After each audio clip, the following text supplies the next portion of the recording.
요한계시록 12장 3절 하늘에 또 다른 이적이 보이니 보라 한 큰 붉은 용이 있어 머리가 7이요. 뿔이 10이라 그 여러 머리에 7 왕관이 있는데 요한계시록 12장 4절 그 꼬리가 하늘의 별 3분의 1을 끌어다가 땅에 던지더라. 용이 해산하려는 여자 앞에서 그가 해산하면 그 아이를 삼키고자 하더니 여자는 개신교 미국을 가리키는데 교회가 자녀를 낳고 해산하기 때문에 여자는 교회를 가리킨다고 할 수 있을 것입니다. 큰 용이 내쫓기니 옛뱀 곧 마귀라고도 하고 사탄이라고도 하며 온 천하를 꿰는 자라 그가 땅으로 내쫓기니 그의 사자들도 그와 함께 내쫓기니라. 계시록 12장 9절. 옛뱀 큰 용은 하늘에서 내어 쫓긴 루스벨 천사를 가리키며 용이 후에는 바다에서 올라온 짐승으로 묘사되었습니다. 여기서 바다는 각 나라와 족속과 백성과 방언을 상징하며 로마 교황권이 많은 백성과 무리 가운데서 올라올 것을 상징한 것입니다. 용이 자기가 땅으로 내쫓긴 것을 보고 남자 예수를 낳은 여자 곧 교회를 박해하는지라 용이 교회에게 분노하여 돌아가서 그 교회에 남은 자손 곧 하나님의 계명을 지키며 예수의 증거를 가진 자들과 더불어 싸우려고 바다 모래 위에 서 있더라. 용이 자기의 능력과 보좌와 큰 권세를 바다에서 올라온 짐승 곧 로마교와 땅에서 올라온 짐승 곧 개신교 미국에게 주었더라. 용이 짐승에게 권세를 주므로 용에게 경배하며 짐승에게 경배하여 이르되 누가 의 짐승과 같으냐? 누가 능히 이와 더불어 싸우리요 하더라. 바벨론, 메데바사, 헬라, 로마 이 네 나라 마지막 때에 반역자들이 가득할 즈음에 한 왕이 일어나리니 그 얼굴은 뻔뻔하며 속임수에 능하며 그 권세가 강할 것이나 자기의 힘으로 말미암은 것이 아니며 그가 장차 놀랍게 파괴 행위를 하고 자의로 행하여 형통하며 강한 자들과 거룩한 백성을 멸하리라. 그가 꾀를 베풀어 제 손으로 속임수를 행하고 마음에 스스로 큰 체하며 또 평화로운 때에 많은 무리를 멸하며 또 스스로 서서 만왕의 왕을 대적할 것이나 그가 사람의 손으로 말미암지 아니하고 깨지리라. 이미 말한 바 주야의 1300주야에 대한 환상은 확실하니 너는 그 환상을 간직하라. 이는 여러 날 후의 일임이라 하더라. 다니엘 8장 23절에 나오는 한 왕이 기원전 2세기에 있었던 셀레우코스 왕조의 에피파네스 즉 안디오쿠스 4세로 생각하고 그가 예루살렘 성전을 모독하며 유대인들을 박해하고 할례를 금하고 돼지를 잡아 제사를 지내도록 하였지만 그가 많은 무리 거룩한 백성을 멸한 것 같지는 않습니다. 마지막 때 여러 날 후의 일이란 기원전을 가리키는 것 같지 않으며 오히려 기원 후를 가리킨 것으로 보입니다.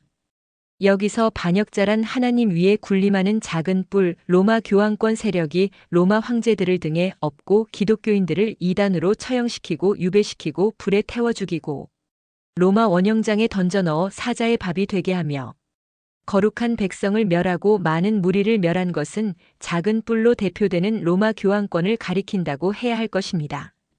영감의 저자는 예언적인 역사에서 그것들의 정확한 자리를 주는데 실패하고 있다고 하였으며 그리스도 당시와 같이 오늘날 우리 시대에 성경을 잘못 읽고 잘못 해석하는 것이 있을 것이다 라고 하였습니다.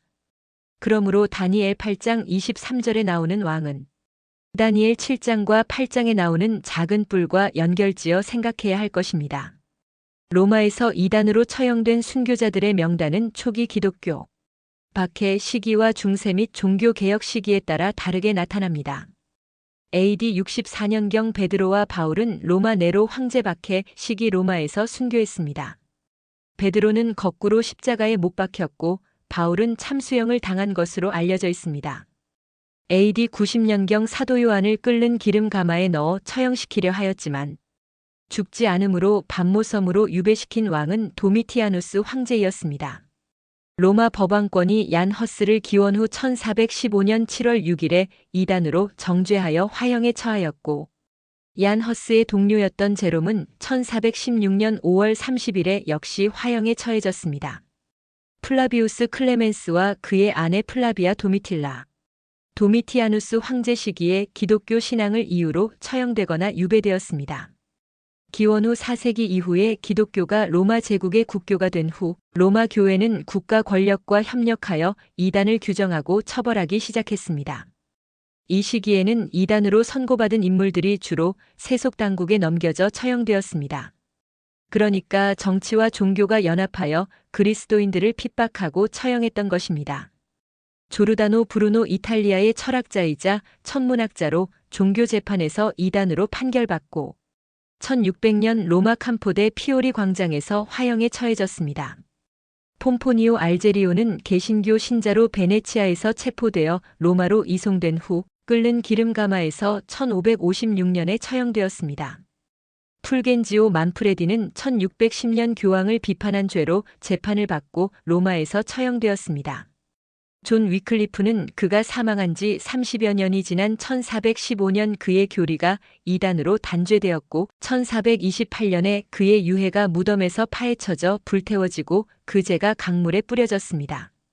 이러한 역사가 마지막 때에 다시 반복될 것입니다. 그러므로 지혜자 솔로몬은 이미 있던 것이 후에 다시 있겠고 이미 한 일을 후에 다시 할지라 해 아래에는 새 것이 없나니 무엇을 가리켜 이르기를 보라 이것이 새 것이라 할 것이 있으랴. 우리가 있기 오래 전 세대들에도 이미 있었느니라 고 기록하였고 이제 있는 것이 옛적에 있었고 장래에 있을 것도 옛적에 있었나니 하나님은 이미 지난 것을 다시 찾으시느니라 고 하였습니다. 그는 때와 계절을 바꾸시며 왕들을 패하시고 왕들을 세우시며 지혜자에게 지혜를 주시고 총명한 자에게 지식을 주시는도다. 다니엘 2장 21절. 바벨론, 메데바사, 헬라, 로마 이 네 나라 마지막 때인 2025년 47대 미대통령한 왕을 세우셨습니다. 그는 느부갓네살 왕처럼 영화로운 땅 미국에서 황금 시대가 열렸다고 선언하였습니다. 다니엘 2장에서 손을 대지 아니한 돌과 다니엘 8장에서 사람의 손으로 말미암지 아니하고 깨지리라는 말씀과 다니엘 7장 11절에서 짐승이 죽임을 당하고 그의 시체가 상한 바 되어 타오르는 불에 던져졌다고 하는 것은 마지막 때 여러 날 후 종말에 작은 뿔과 짐승들이 어떻게 깨어지며 죽임을 당할 것이지를 다루는 장면입니다. 요한복음 12장 48절 나를 저버리고 내 말을 받지 아니하는 자를 심판할 이가 있으니 곧 내가 한 그 말이 마지막 날에 그를 심판하리라. 히브리서 1장 2절 이 모든 날 마지막에는 아들을 통하여 우리에게 말씀하셨으니 누구든지 이 표를 가진 자 외에는 매매를 못하게 하니 이 표는 곧 짐승의 이름이나 그 이름의 수라계시록 13장 17절. 여기서 표란 로마 콘스탄틴 황제가 만든 일요일 예배를 가리키며 짐승이 원하는 일이 먼저 미국 영화로운 땅에서 시작될 것이며 점차 전 세계적으로 강압적인 일요일 휴업령으로 나타날 것입니다. 로마 교황이 로마 황제를 등에 업고 하나님의 백성을 핍박하고 처형한 것과 같과 마찬가지로 바다에서 올라온 짐승 로마 교황이 땅에서 올라온 개신교 미국을 등에 업고 일요일에 제사하게 하며 옛날에 있었던 핍박이 되살아날 것이며 역사는 반복될 것입니다. 다니엘 8장 9절 그중 한 뿔에서 또 작은 뿔 하나가 나서 남쪽과 동쪽과 또 영화로운 땅을 향하여 심히 커지더니 다니엘 11장 16절 오직 와서 치는 자가 자기 마음대로 행하리니 그를 당할 사람이 없겠고 그는 영화로운 땅에 설 것이요 그의 손에는 멸망이 있으리라.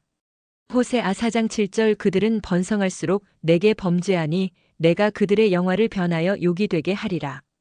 요한계시록 13장 11절 내가 봄에 또 다른 짐승 미국이 땅에서 올라오니 어린 양같이 두 뿔이 있고 용처럼 말을 하더라. 두 뿔이 있다는 것은 정치와 종교가 분리되어 올라온 어린 양을 가리키고 미 대륙 넓은 땅에서 올라온 개신교 미국을 상징합니다. 어린 양으로 묘사한 것은 모든 국가들 가운데 가장 늦게 마지막으로 1776년에 세워진 나라이기 때문입니다. 기독교 정신으로 세워진 순한 양이 마지막 때에는 용처럼 무섭게 말할 것을 보여주고 있습니다. 2025년 트럼프가 다스린 지 1년도 못 되어 이 세상에는 큰 변화가 있었고 최종적인 움직임은 신속히 일어날 것입니다. 마치 바벨론의 왕 느부갓네살이 이 신상의 머리를 숙여 경배하지 않는 모든 자를 죽이라는 명령을 한 것처럼 일요일 제도를 존중하지 않는 모든 자는 투옥과 죽음으로 벌을 받게 될 것이라는 선언이 있게 될 것이다. 우리는 여러 해 동안 일요일 휴업령이 이 나라에서 시행될 것으로 기대하여 왔다. 일요일을 안식일로 준수하도록 강요하는 법령은 정부의 기초가 되어온 공화정의 원칙에서 벗어나는 국가적인 배교를 가져오게 될 것이다. LD 232. 이는 하나님이 자기 뜻대로 할 마음을 그들에게 주사한 뜻을 이루게 하시고 그들의 나라를 그 짐승에게 주게 하시되 하나님의 말씀이 응하기까지 하심이라. 계시록 17장 17절. 지극히 중요한 문제들이 표상과 상징으로 요한에게 제시되었으며 그는 그의 시대와 미래에 사는 하나님의 백성들이 그들 앞에 놓인 위험과 투쟁을 총명하게 이해할 수 있도록 그것들을 기록하여야 하였다. AA 583. 신속히 성취되는 때의 징조는 그리스도의 강림이 가까이 이르렀다는 것을 선포한다. CC 37. 셋째, 천사의 기별은 강한 능력으로 전파될 것이며 그의 사명을 이루고 예정이 2033년보다 빨리 마쳐질 것이다. EW 75. 형제들아, 내가 이 말을 하노니 그때가 단축하여진 고로 이후부터 안에 있는 자들은 없는 자 같이 하며. 고전 7장 29절. 합중국 미국은 글자 그대로 여러 나라에서 핍박받고 고통당하는 사람들을 초청하여 천국 복음을 전파하는 통로로서 세우시고 다양한 기술과 능력 있는 사람들이 모여 나라를 발전시켰습니다. 그러나 2025년 트럼프가 왕이 된 후 이제 변질되어 영주권자, 시민권자, 미국 제1주의에 합당하지 않다고 생각하는 자들을 추방시키고 관세 폭탄으로 동맹국들에게 고통을 가하고 있습니다. 미국 국민 80%가 인플레이션으로 어려움을 당하지만 트럼프 대통령은 경제가 좋아졌다고 하는 것을 보면 속임수와 괴율에 능한 자라고 아니할 수 없습니다. 슬프다. 어찌 그리 금이 빛을 잃고 순금이 변질하였으며 성소의 돌들이 거리 어기마다 쏟아졌는고. 애가 4장 1절. 우리가 믿던 나라 곧 우리가 달려가서 도움을 구하던 나라 미국이 이같이 되었은즉 우리가 어찌 능히 피하리요 하리라. 이사야 20장 6절. 오늘 소식은 여기까지입니다.